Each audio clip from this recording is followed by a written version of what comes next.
for joining me for this exercise video.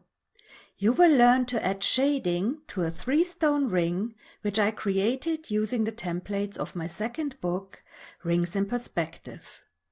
You will find the link in the description. Okay, let's get started. I'm using a mechanical pencil with 2H lead. I add an arrow on the upper left which indicates where the light is coming from. In conventional rendering, the light source is generally placed on the upper left. It also comes from the front, as the objects are within a 3-dimensional space. I will start by marking the culet of the center stone. Then I will add triangular shaded areas radiating from the culet. This will show the pavilion reflections and also extinction. I also add some lines starting from the culet.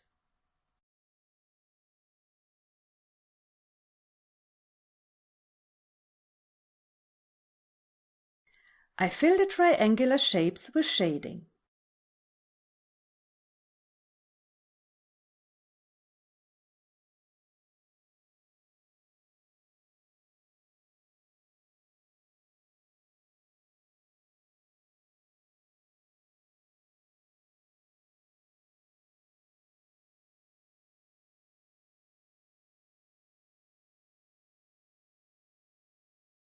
Now I add shading to the crown of the center stone, but only in the left corner.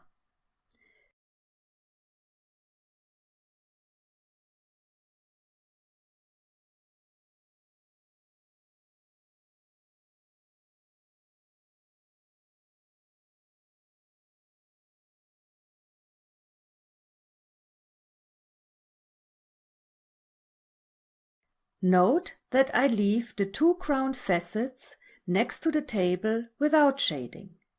This has to do with the placement of the light source.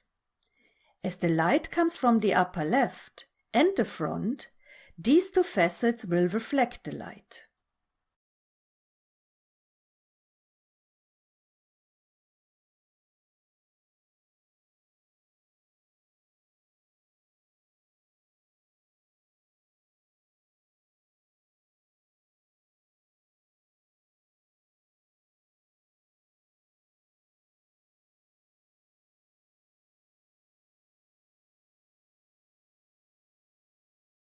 Next step is to add shading to the table, also in the corner.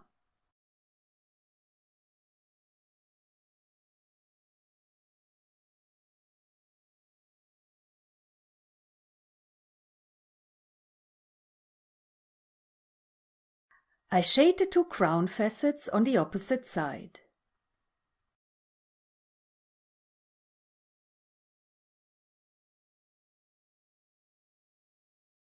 And now the side stones.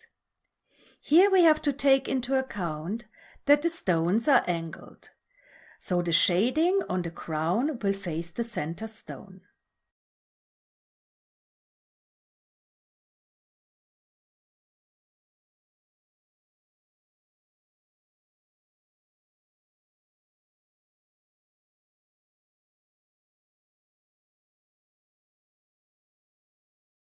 The 2 crown facets opposite are also shaded. Mark the culet and add the pavilion shading.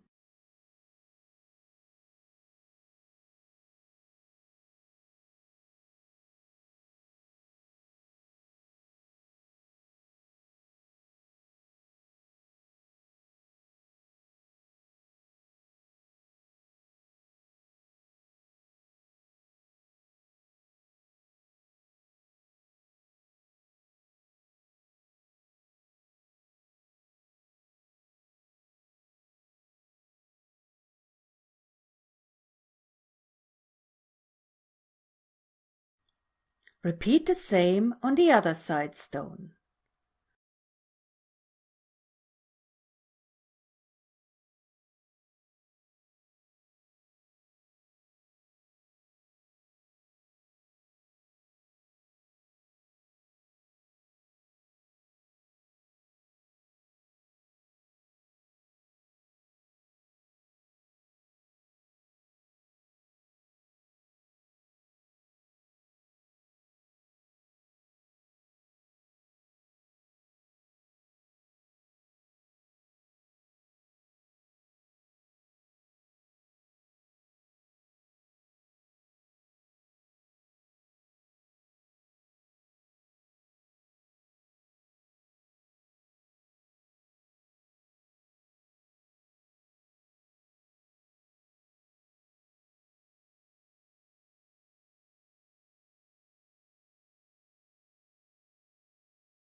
Also, add shading to the tables of the side stones.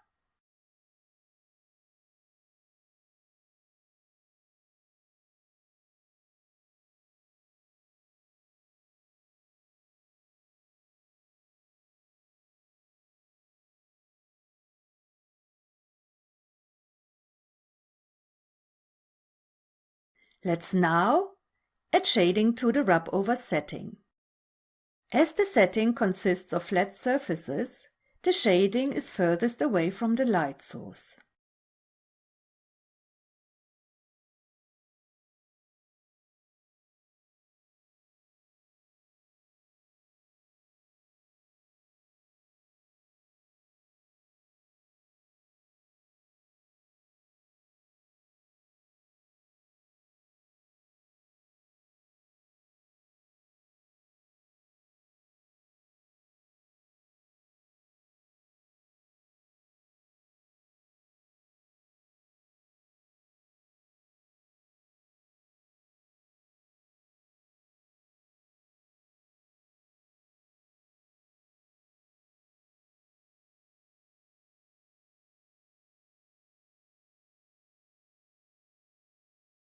As the side stones are angled, the shading is on the lowest point, furthest away from the center stone.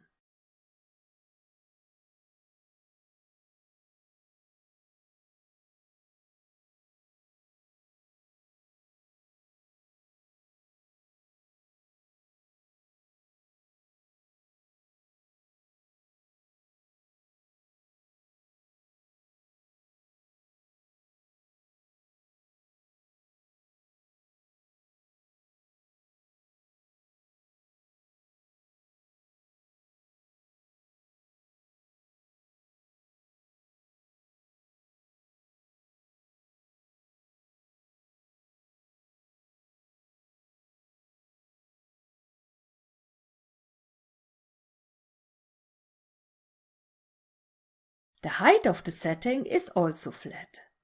Hence, the shading is furthest away from the light.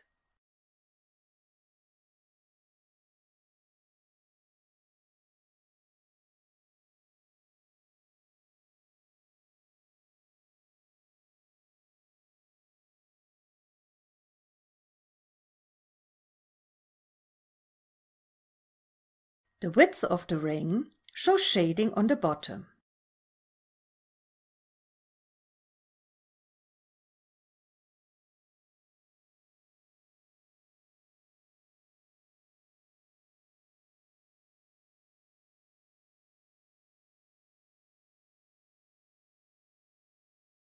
The front or the metal thickness of the ring is flat. In larger flat surfaces, I show two shaded areas to emphasize the reflection of the metal.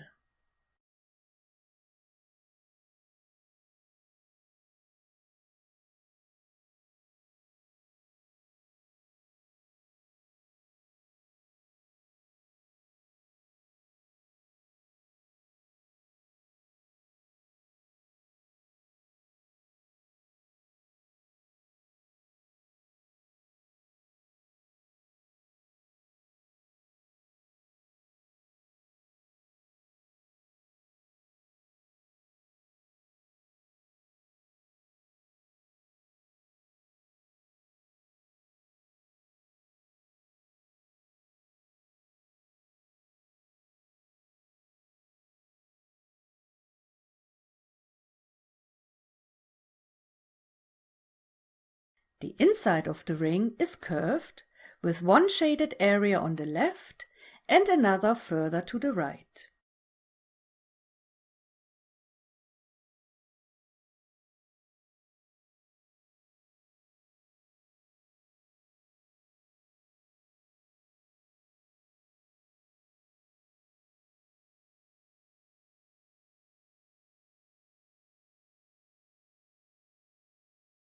To show that the ring is not floating in space, I add a cast shadow. It takes on the shape of the curved shank. However, the placement on the front is actually not correct, as the light is also coming from the front. So normally the cast shadow would be behind the ring. But that looks quite odd, and having the cast shadow on the front communicates the design better. So sometimes we have to bend the rules.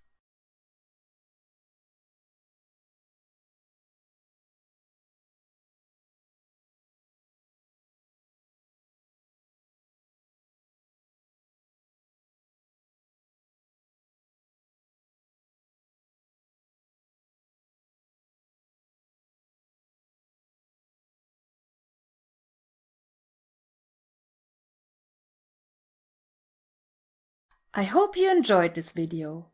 Find the link to your free practice sheet in the description. See you soon. Bye bye.